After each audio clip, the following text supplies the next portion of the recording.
Hello everyone, कैसे आप सब लोग। आई होप अच्छे होंगे। आज हम लोग इस वीडियो के माध्यम से थोड़ा सा जनरल अवेयरनेस केमिस्ट्री के बारे में जानेंगे। कैसे जो है एटॉमिक मॉडल्स हमारे आते गए और एटम के बारे में उन एटॉमिक मॉडल्स ने क्या क्या रिजल्ट जो है डिस्कस किए। तो सबसे पहले जो है बात करते हैं डाल्टन मॉडल। डाल्टन मॉडल कब आया? 1803 में। हमारे साइंटिस्ट थे जॉन डाल्टन, जिन्होंने अपना एटॉमिक मॉडल दिया और उस मॉडल में उन्होंने बताया कि जो भी हमारा एटम होता है वो इनडिविजिबल होता है, यानी कि उसको फर्दर डिवीजन नहीं किया जा सकता है। लेकिन ये सब तो सिर्फ कहने की बातें हैं कि जॉन डाल्टन ने फर्स्ट टाइम एटॉमिक मॉडल दिया। उससे भी पहले अगर हम अपने भारतवर्ष की बात करें तो महर्षि कणाद ने जो है इसके बारे में लगभग आज से 2600 साल पहले मेटल्स के बारे में उन्होंने डिस्कस किया।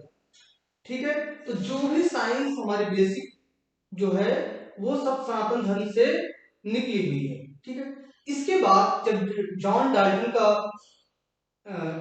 मॉडल जो है आया 1803 में, उन्होंने बताया कि एटम जो है वो इंडिविजुअल है, यानी फर्दर उसको डिवाइड नहीं कर सकते हैं।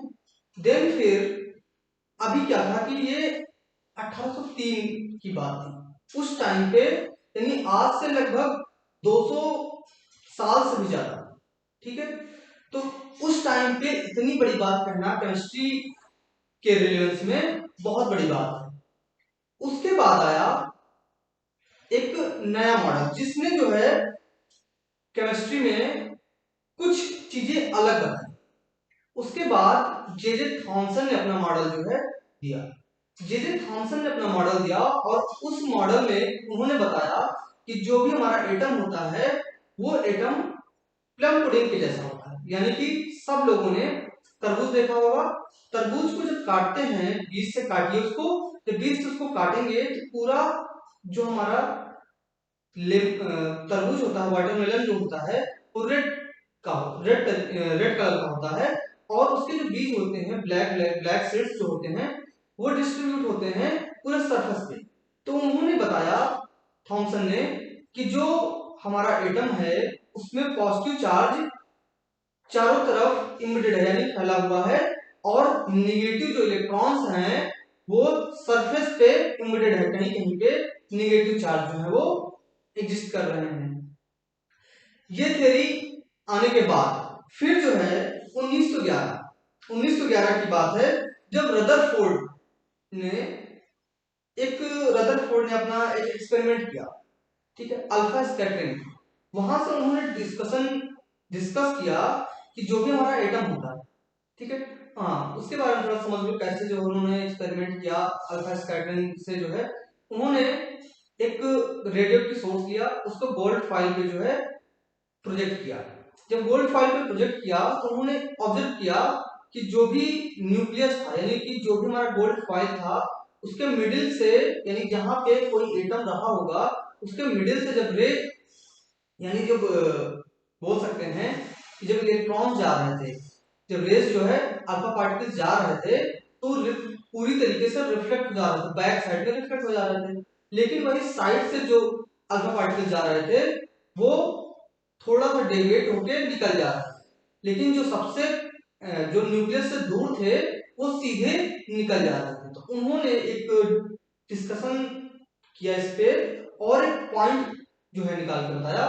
बहुत इंपॉर्टेंट पॉइंट था वो उस समय में, कि जो भी हमारा एटम होगा, एटम के मिडिल में न्यूक्लियस होगा और वो न्यूक्लियस पॉजिटिवली चार्ज होगा और इलेक्ट्रॉन उसके सरफेस पे होंगे।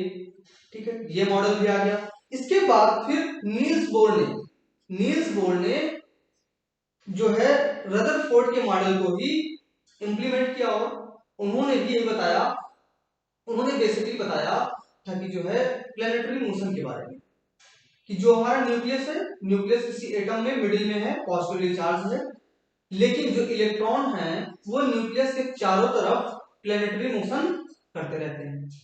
ठीक है, तो ये हो गया हमारा जो है Niels Bohr model. Then next जो है सबसे इंपॉर्टेंट 1926 में 1926 में श्रोडिंगर, जो साइंटिस्ट हमारे श्रोडिंगर हैं, उन्होंने अपना वेव मॉडल दिया। ठीक है, इसको बोलते हैं क्वांटम मॉडल। ठीक है, क्या होता है ये क्वांटम मॉडल। श्रोडिंगर ने अपना क्वांटम मॉडल दिया और इन्होंने बताया कि न्यूक्लियस, बताया क्या कि वो तो रदरफोर्ड ने बता ही दिया था कि न्यूक्लियस पॉजिटिवली चार्ज होगा। ठीक है, लेकिन फिर उन्होंने उसी को इंप्लीमेंट किया और बताया कि जो भी इलेक्ट्रॉन होंगे वो इलेक्ट्रॉन क्लाउड्स की तरीके से होंगे, न्यूक्लियस के चारों तरफ क्लाउड की तरीके से होंगे। तो थोड़ा हम लोग इस चीजों को सिमुलेशन पे समझते हैं और देखते हैं। हाँ, इसके साथ साथ जब एटम तो भी डिस्कस हो गया कि कैसे हमारे एटॉमिक थ्योरीज आई, उन्होंने एटम के बारे में डिस्कशन किया। फिर नेक्स्ट पॉइंट क्या है हमारा कि न्यूक्लियस पता चल गया है, इलेक्ट्रॉन पता चल गए हैं। जो हमारे न्यूक्लियस होता है, न्यूक्लियस में क्या क्या होते हैं, तो यहाँ पे देखा होगा आप लोगों ने, तरफ प्रोटॉन लिखा हुआ है, न्यूट्रॉन लिखा हुआ है, इलेक्ट्रॉन लिखा हुआ है। जो हमारा न्यूक्लियस होता है, न्यूक्लियस पॉजिटिवली चार्ज होता है। पॉजिटिवली चार्ज होने का मतलब है उसमें प्रोटॉन प्रेजेंट होते हैं। प्रोटॉन क्या होते हैं, पॉजिटिवली चार्ज होते हैं। न्यूट्रॉन क्या होते हैं, हमारे न्यूट्रल होते हैं। तो सभी ने ये ऑब्जर्व किया कि पॉजिटिवली चार्ज होने के साथ साथ कुछ न्यूट्रल एटम भी प्रेजेंट होते हैं न्यूक्लियस में। तो बाद में डिस्कस करके सभी साइंटिस्टों ने बताया कि जो हमारा न्यूक्लियस होता है, न्यूक्लियस में प्रोटॉन और न्यूट्रॉन प्रेजेंट होते हैं। देन जो इलेक्ट्रॉन होते हैं वो न्यूक्लियस के बाहर होते हैं और वो डिफरेंट डिफरेंट थ्योरीज में बताया गया कि कैसे इलेक्ट्रॉन जो है न्यूक्लियस के अराउंड जो है रिवॉल्व करते हैं। देन फिर क्वांटम मॉडल में बताया गया कि जो है हमारे इलेक्ट्रॉन जो है वो पूरा क्लाउड बना के रखते हैं। तो जैसे कि हमने अभी देखा हुआ है, जैसे ऑर्बिट की बात करते हैं, तो सबसे पहले जो है ऑर्बिट की बात कर लिया। इलेक्ट्रॉन क्या था, ये हमारा न्यूक्लियस हो गया। इलेक्ट्रॉन जो है वो इस तरीके से कहीं पे न्यूक्लियस में रहा होगा। ठीक है, ये इलेक्ट्रॉन हो गया न्यूक्लियस में ऑर्बिट में मोशन कर रहा है। लेकिन जब क्वांटम मॉडल आया तो क्वांटम मॉडल में इन्हीं इलेक्ट्रॉन को बताया गया कि ये क्लाउड्स की तरीके से होंगे। ये क्लाउड जैसा कुछ दिख रहा है, तो न्यूक्लियस के चारों तरफ ये क्लाउड जैसे होंगे इलेक्ट्रॉन। ठीक है, अब इसके बाद ये जब हमने जो है जान लिया, अब बात करते हैं जो हमारा एटम का फॉर्मेशन होता है कैसे होता है। अब किसी एटम में अगर एक इलेक्ट्रॉन है, एक प्रोटॉन है और एक न्यूट्रॉन है, तो क्या हो जाएगा, हमारा स्टेबल हो जाएगा। तो देखते हैं कि अभी यहाँ पे अगर एक इलेक्ट्रॉन किसी में निकाल दिया जाएगा तो उस पर क्या चार्ज होगा, एक इलेक्ट्रॉन एक्स्ट्रा ऐड कर दिया जाए तब उस पर क्या चार्ज होगा, न्यूट्रल कब होगा, ये सब जो है हम लोग सीखते हैं सिमुलेशन से। जैसे हमें अभी कुछ नहीं पता है कि इसमें क्या होगा। ठीक है, सबसे पहले हमने इसमें प्रोटॉन डाल दिया। जैसे ही एक प्रोटॉन डाला तो ये बता रहा है कि हमने प्रोटॉन डाला है तो ये हमारा हाइड्रोजन होगा। जो भी प्रोटॉन होगा ये कौन सा होगा, हाइड्रोजन होगा। तो यहाँ पर देखना हाईलाइट होकर आ गया है कि ये हाइड्रोजन होगा। ठीक है, और दूसरा क्या है, ये जो हाइड्रोजन होगा ये आयनिक फॉर्म में होगा। आयनिक फॉर्म का मतलब है कि पॉजिटिव में, क्योंकि इसमें क्या है, सिर्फ प्रोटॉन है। फिर इसमें जो है इलेक्ट्रॉन न्यूट्रॉन डाल दिया, तब ये क्या है, न्यूट्रल है। ठीक है, न्यूट्रल होने का मतलब है न्यूट्रॉन जो है वो न्यूट्रल है, लेकिन पॉजिटिव चार्ज किसकी वजह से है, वो प्रोटॉन की वजह से।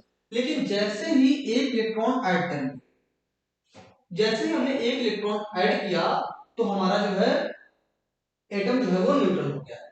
ठीक है, हाइड्रोजन एटम हमारा न्यूट्रल हो गया है। लेकिन क्या करें, अगर एक इलेक्ट्रॉन इसमें और ऐड कर दें तब देखते हैं क्या होता है।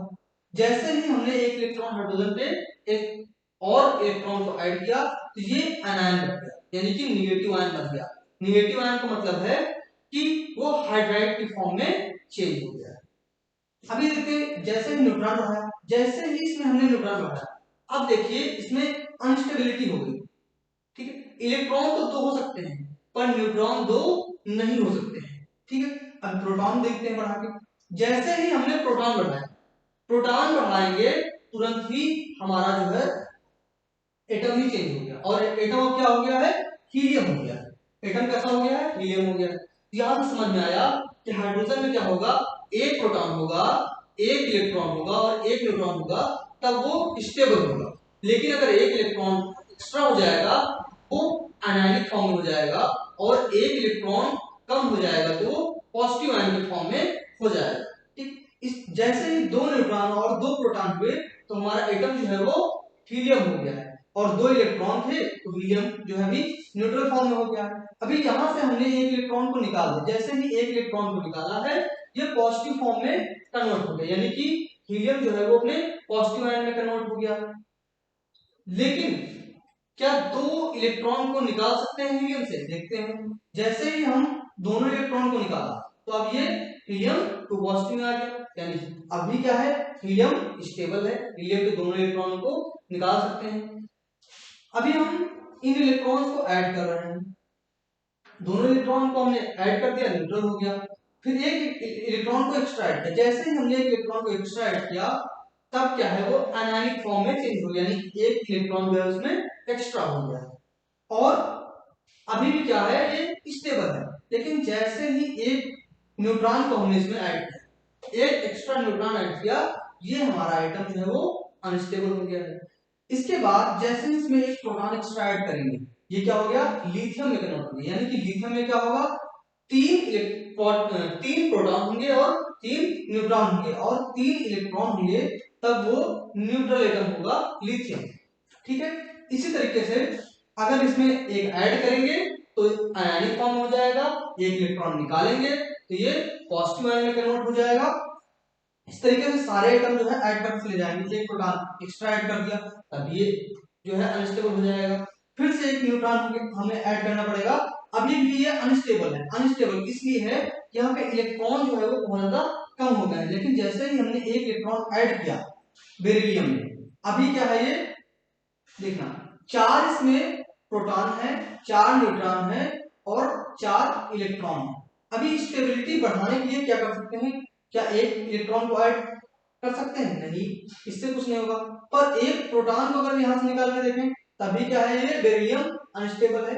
अगर एक, ठीक है, अभी ये क्या हो गया है, स्टेबल हो गया है, लेकिन आयनिक फॉर्म में है, आयनिक फॉर्म में है, इसको जो है एक प्रोटॉन हमने दे दिया, एक प्रोटॉन दे दिया तो ये बेरिलियम में तो कन्वर्ट हो गया, पर अनस्टेबल फॉर्म में एग्जिस्ट कर रहा है। एक इसको जो है न्यूट्रॉन दिया, लेकिन अभी भी क्या है, फिर जैसे ही इसमें हमने और जो है प्रोटॉन डाला, एक और प्रोटॉन डाला और एक न्यूट्रॉन डाला, तो ये बोरॉन जो है हमारा वो स्टेबल फॉर्म में आ गया। अब एक और इलेक्ट्रॉन, अभी क्या है, बोरॉन पॉजिटिव फॉर्म में है, एक इलेक्ट्रॉन इसमें डाला तो बोरॉन हमारा जो है वो न्यूट्रल हो गया।